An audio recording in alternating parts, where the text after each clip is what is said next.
India Pakistan उपर missile attack कर देछि। एही न्यूज पाकिस्तान रो हर मीडिया चैनल रे चालुछि। पाकिस्तान रे हड़कम मची जाइछि। कोन हेछि इंडिया निज मिसाइल रो टेस्ट करूथिबा बेले किछि टेक्निकल भूल जोगु इंडिया रो मिसाइल डायरेक्शन चेंज करी पाकिस्तान रो अंचल रे पड़ीगला। जहा हो पाकिस्तान रो अंचल रे पड़ीबारु किछि बड़ दुर्घटना घटी नाही, केवल सेठाकार जमीर किछि ध्वंस हेछि।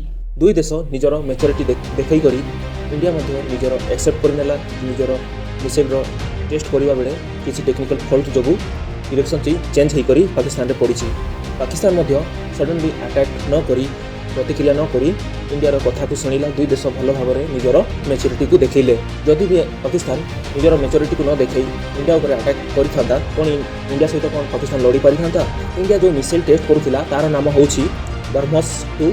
सही मिसाइल गोटी होछि सुपरसोनिक मिसाइल जोटा 2 मिनिट रे 124 किलोमीटर पाकिस्तान भितर जाइकी पड़िला। पाकिस्तान मिलिटरी सही मिसाइल को काउंटर मध्य करि पारिले नाही।